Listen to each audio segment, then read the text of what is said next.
Morning, everybody. I'm Stephen Stravelli. I'm a captain with the Palm Beach County Sheriff's Office Special Victims Unit. We're here to give you a 6-month update as best we can.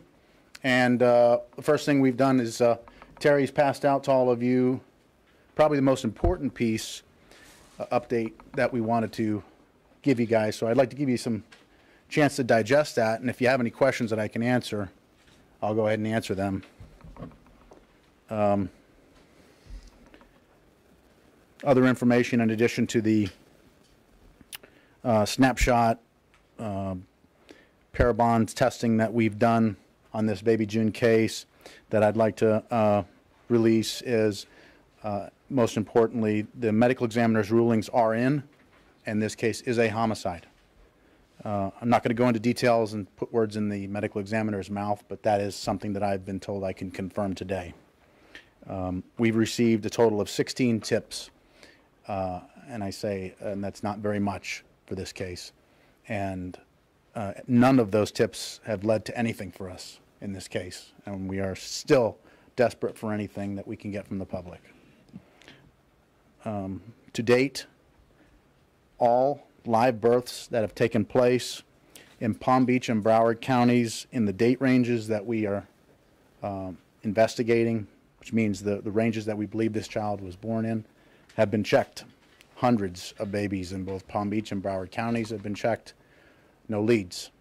No, I guess you could say, lost babies in that mix. And we've even checked outside of the area with children that have been born in Palm Beach and Broward counties that moved elsewhere after birth. No leads. I guess the most important thing here in the way of update here is that this case is a homicide, not going anywhere, and we're not going anywhere. And the parabonds testing that's been done, that you guys can read about here in the release that both us and parabonds have put together. It's full of information, and it really doesn't draw us to any major conclusions.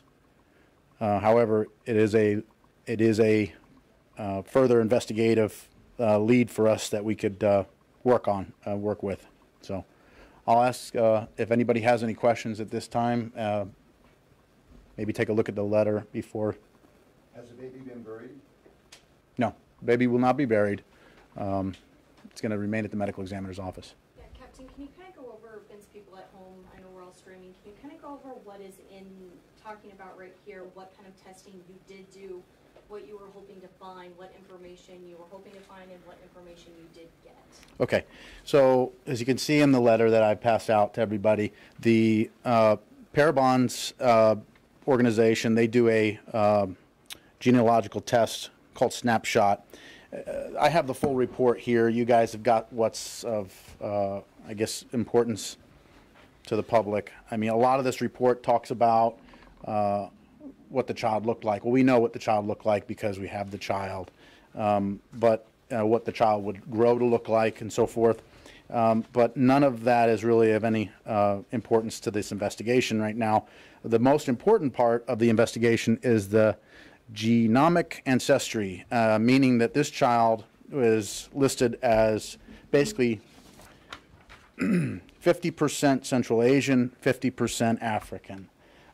This is the ancestry.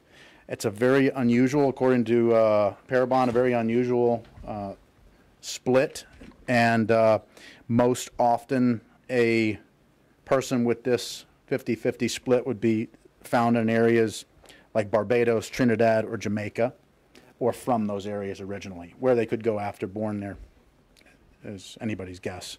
But that's the best that they could come up with, and no known relatives in the database. So we're not hitting any major leads here. We still need you guys. We still need the public, and that's what we're here to talk about today. Did the medical examiner give a cause of death? Did the medical examiner give a cause of death? They ruled a homicide. I don't want to put any words in their mouth as far as what they've arrived at because I have not seen the full report. I just spoke to them, and they've okayed the ruling of homicide is what they'd be willing to release today. Were there bruises or contusions on the baby's body? No marks. No marks. And the only evidence that we could tell you about is that there is heel prick in the foot. That information has already gotten out. You know, the umbilical cord had been cut and clipped. Things that would lead us, the medical examiner, to believe this child was born in a hospital or a birthing center, medical facility where they would do, you know, jaundice testing and things after birth like they would normally do. So that much is pretty evident. So some hospital somewhere has evidence of this child being born. We just haven't found it yet.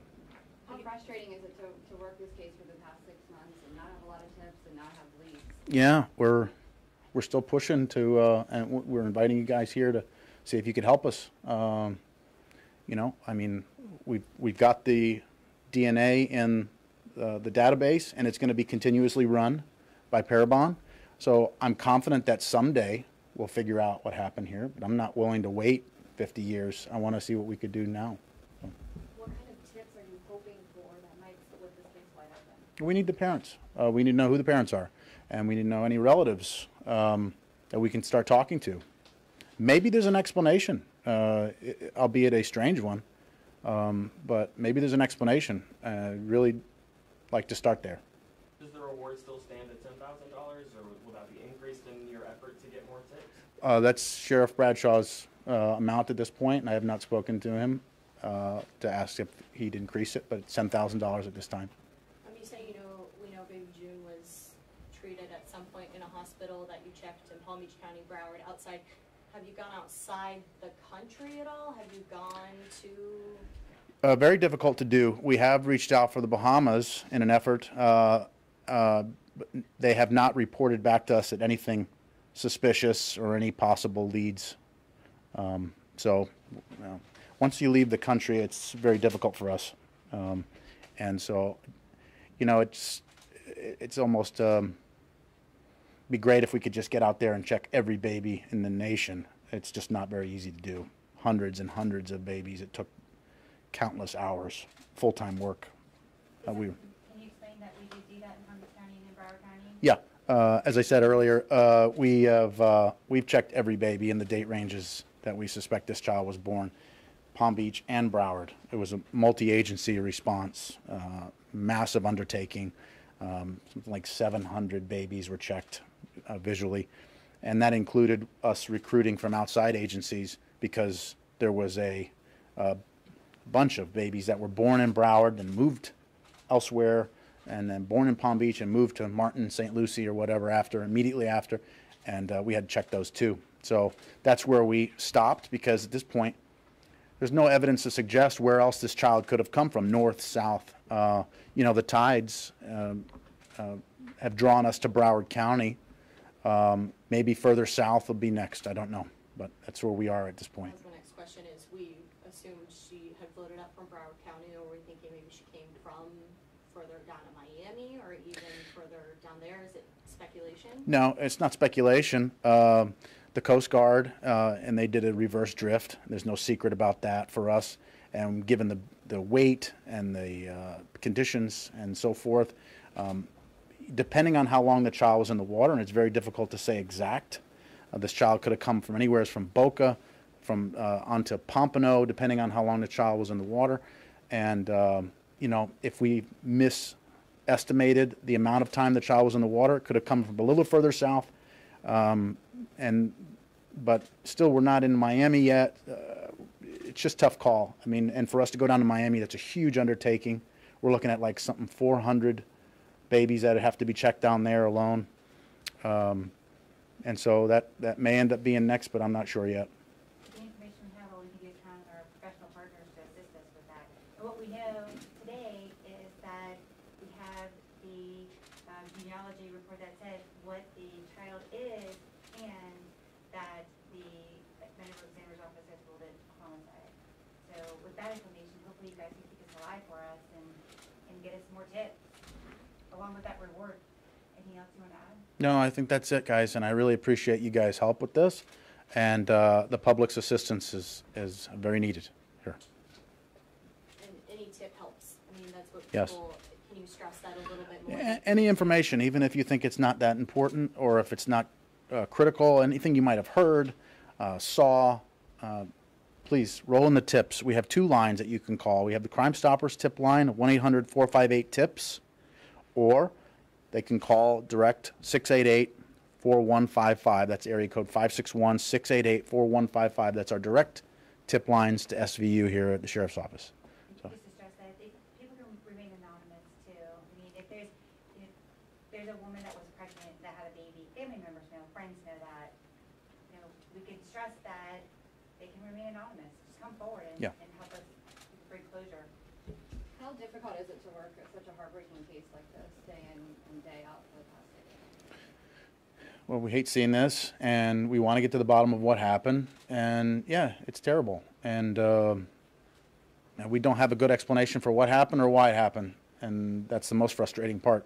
So we want to bring closure to this case, and we want to let the public know that we're not going to stop here. It's going to continue, and this case is not going to close until we get completion here.